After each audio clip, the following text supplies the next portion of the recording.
Welcome back, everyone. It's Middays from the Element Wealth Studio. We've got Will East at the controls today. Rhino taking a bit of a vacation. It's Monday. That means it's a 2-hour show. Ricky Matthews, SuperTalk Outdoors, comes your way at 12:05. Right now, we kick off Hour 2 with Senator Andy Berry. He serves Copiah, Jefferson Davis, Lawrence, and Simpson counties. That's what our data shows. Is that right, That's Senator? correct. Yes, okay. Sir. And also, of course, the executive director of the Mississippi Beef Council.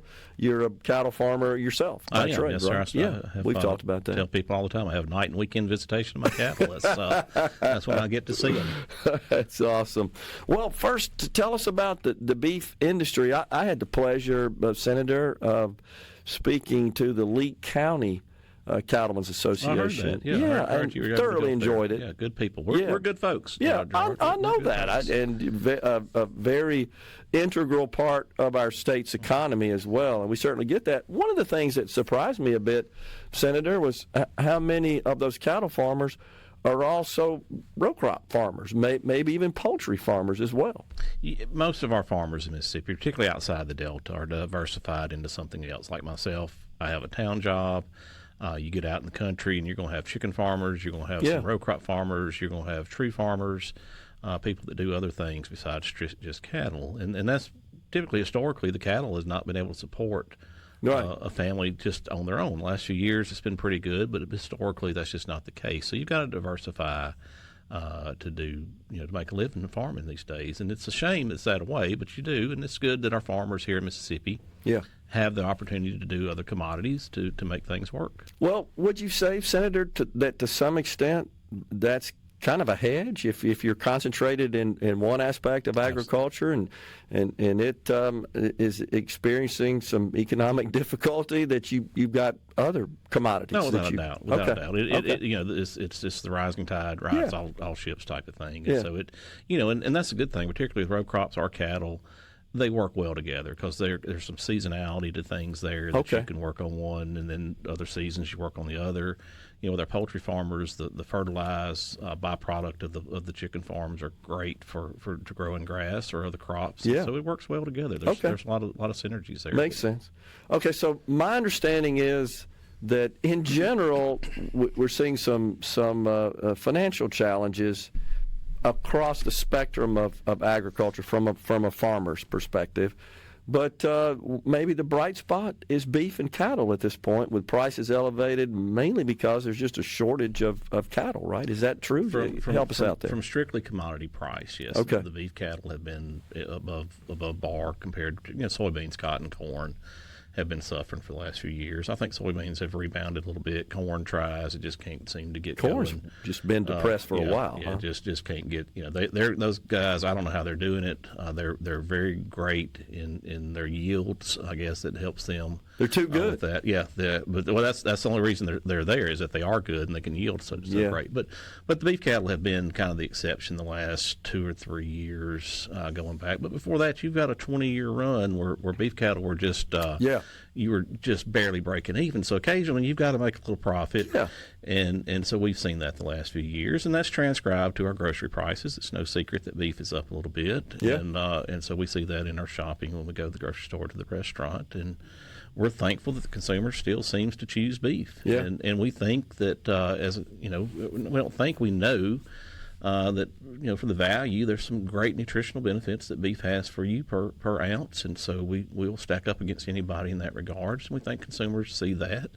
I would say that a lot of our diet preferences right now, with some of these carnivore or other like paleo type diets that are eating more beef or eating more red meat. Yeah. And so that's helped us too. And so we appreciate everybody that enjoys a good beef meal. Morning, noon, or night. Well, you can eat it any time of the day. That's a good point.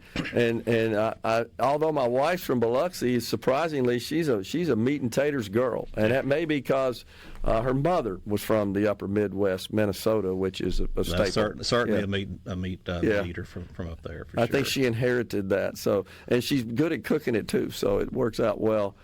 The industry overall across the country, though, it's doing well. One that I've seen that also struggling, seen some recent reports, is the catfish industry, which we talked about this on the show, Rhino, and that I did last week. We still lead the nation in terms, right, of I think acres underwater dedicated to catfish. I believe so. I was fortunate. Farm Bureau took a group of legislators on a catfish tour here back in May, and I had, other than eating it and occasionally fishing for it in a pond, I didn't have much exposure to catfish. So it was great to see what those guys do, and I didn't realize how long it takes the catfish to go from a fingerling, I think they call them, even from the egg. Eggs, yeah, to a fingerling. It's 2+ growing seasons. Okay, I didn't know that. So you're looking at 2 years plus that those guys are caring for those catfish, keeping them alive, feeding them. Monitoring the oxygen. There's a lot of work that goes into that to get that nice. And look, I'm a beef guy, but I love some fried catfish. Yeah, sure. And, Mississippi farm-raised catfish. We do it good. My hats off to those guys. And I can't speak authoritative on their markets, but I know that as with any farmer, we would like to get more for our commodity prices. Sure, they're struggling. They report that they're struggling. Financially, and they said that mainly it's the cost of inputs. Well, and that's affecting all the agriculture. Yeah, and industry. so when we started off talking about cattle, being a bright spot, look, our inputs are out the wazoo. Fertilize has certainly been affecting us. I need another tractor right now, and I just can't pull the trigger for what it's costing me, and the interest that we're paying on being our operating loans or equipment or anything like that is eating us up.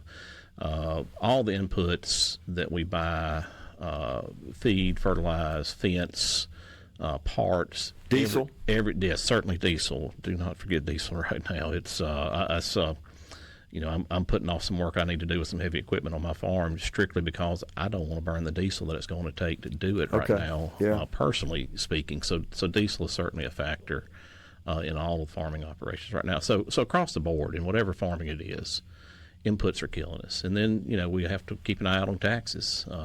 We own a lot of land to do farming in a lot of rural areas.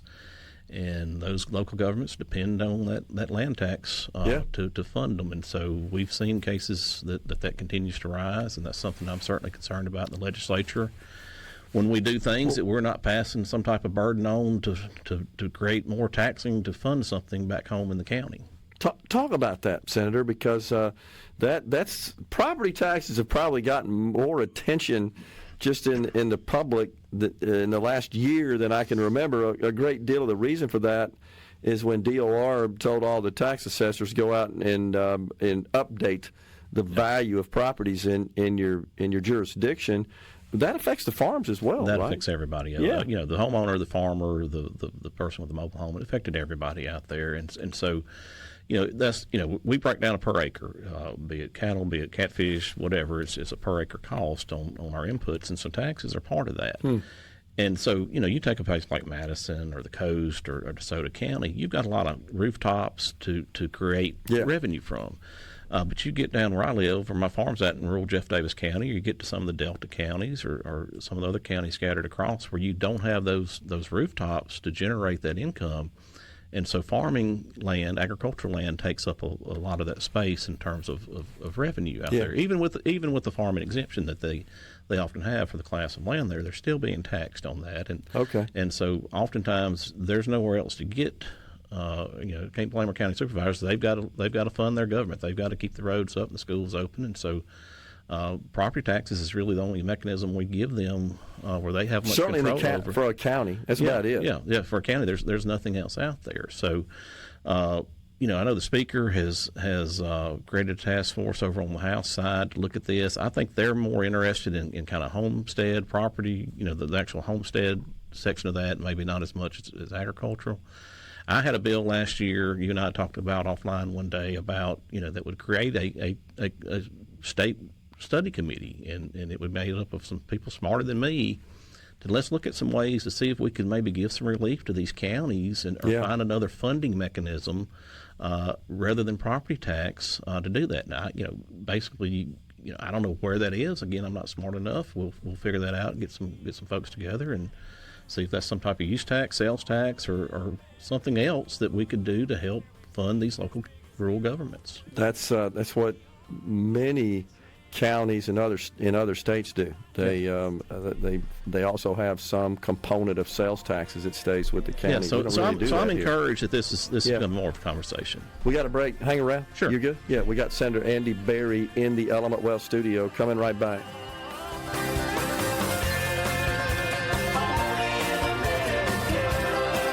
We are back with you in the Element Wealth studio.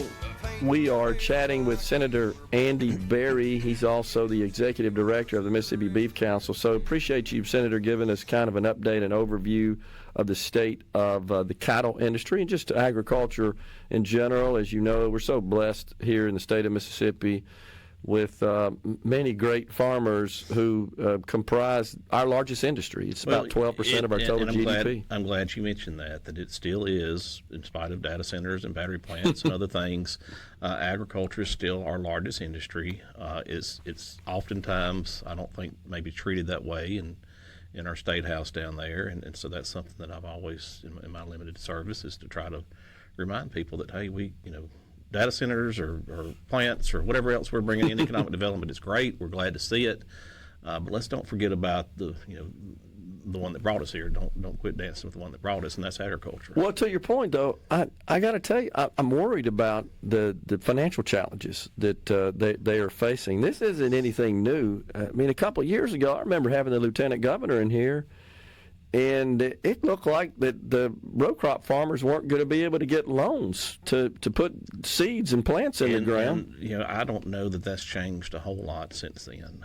It's still a struggle. I think there's probably some people out there that were farming last year that are not farming this year. And if things don't change, you may see some more of that next year. Well, and then I just was talking about the catfish farmers. There's stories about that. I've seen interviews with farmers both in Mississippi and Alabama, and they're discussing the challenges they're having, mainly, again, because of the cost of inputs, which you alluded to is affecting the cattle industry and it affects all the agriculture industry. All that stuff's more expensive. And we should point out, and I'll let you tell the audience about this, you don't have control over what you sell your product for. No, not at all. Our commodities traded on the Chicago Board of Trade. There's two contracts there. A feeder, which is basically what our cow-calf guys here in Mississippi produce. Then there's the live cattle. That's the cattle going into the packing houses to turn into meat. So that's two different weights: 750 pounds, 1,200-pound animal on the live cattle. So that's publicly traded, and so everything that we price is reflected off of that. And what I'd like to remind folks, pick on other agricultural folks, is that if I've got some pine trees, I might can wait a year or two for a better price. Unless if you watch out for bugs, they're going to be okay. If I got some grain storage, I can put my grain up for a little bit, but I can't do that with cattle, and cattle have a life cycle that they've got to go, and there's a point in time where they are not as valuable because they've gotten older, and so that's the case. You've got to sell, and so if the market changes, you're just out of luck that day if that's your day to sell, and so we're really influenced and affected by changes in market, by events that drive our future trading up or down. Yeah. Let's turn our attention to the legislature and your service as a state senator. You guys just completed a special session to really kind of clean up this whole youth court situation.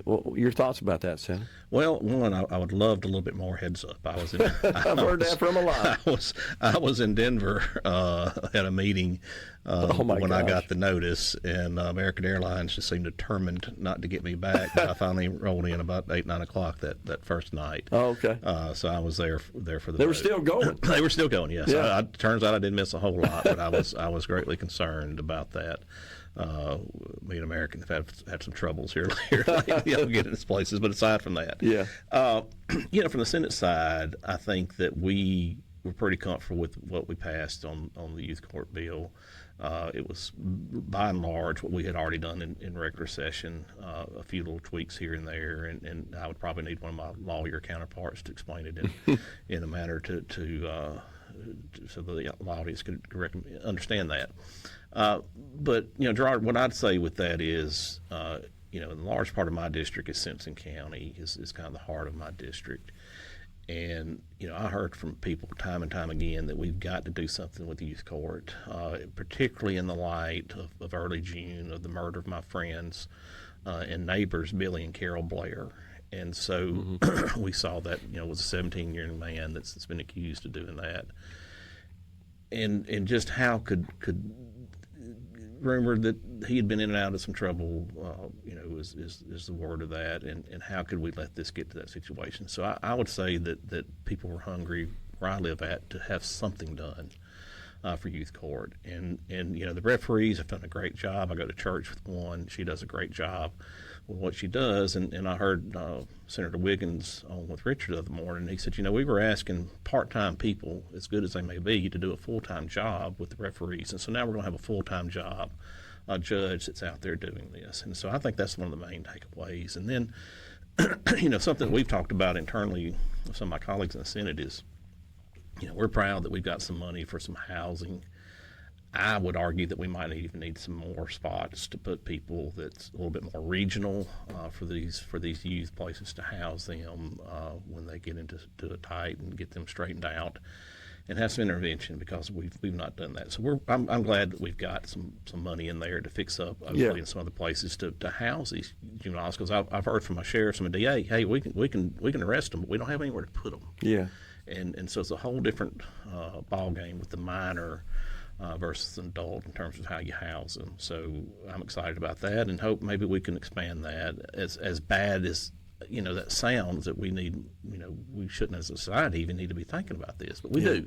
Yeah. Unfortunately, we do, and so we need to make sure we're putting people where they need to be when they commit a problem or a crime. One of the big concerns I heard, I know you did as well, is just how the proceedings and the law and regulations, everything else that enters into that process, were just being applied inconsistently across the state. And so what this did is create a set of standards that will make it more uniform. And that's what we hope we'll see. And again, with full-time judges there doing it, I hope we'll see some consistency, and I hope we'll see some better results. And look, what you hope is that if a child finds themselves in this system, is that we take some corrective actions and they turn their life around. Yeah, get them on the right path. They're not in the system again. Is what I would argue. Is that what we're trying to do? I hope is an investment in youth to get them when they do err. And look, I've been a teenage kid. We do stupid stuff, and as teenagers, some more than others, but. Hopefully, as your brain develops and you age, you grow out of that, and so that's what I hope we see with these youth and this new system that we're going to put in place, is that it will have a positive impact on the youth of Mississippi. And we just had law that came out of the Senate, right, that requires minors 13, I think, to 18 are now, if they commit certain violent crimes. Capital type offense, yes, they'd be charged as an adult. Yes. Right? Yeah. Well, I think that makes sense. Hopefully that will serve as a deterrent. If you're going to play big boy games, you're going to win big boy prizes, and so that's what I would argue with that law. Even if you're a teenager, if you're dumb enough to do something stupid that carries that type of penalty for an adult, you're facing the same thing. I think we would agree, though, that the bigger problem is, how are they getting to this point? I mean, what would possess a teenager to go commit a violent crime like this? I'm not the best Christian that there ever was, but I do claim to be a Christian. I think we've seen a loss of God focus in our homes. I think we've seen a breakdown of the family structure in a lot of our homes. Agreed. Unfortunately, that's not something that government can fix, and so we're having to deal with the consequences of that. And until there's a revival in the home, and look, I think we've seen some of that. I think we see people working in some nonprofits trying to do that and trying to build that home structure back, and that's what we need. But short of godly intervention and guidance in our homes, we're going to continue to see this. Senator, where you talked about over on the House side, the Speaker of the House creating these 6 committees earlier this year that are charged with at least studying and analyzing various critical issues, school district consolidation. I'm wondering if it's time that we come together in a bipartisan way to talk about that very issue, which is just the breakdown of the nuclear family. We rank top in the nation in terms of fatherless homes in our state, and I think and in the heart of the Bible Belt that we're in that shape. It's really disappointing. Maybe we need to get together and talk about how to address that.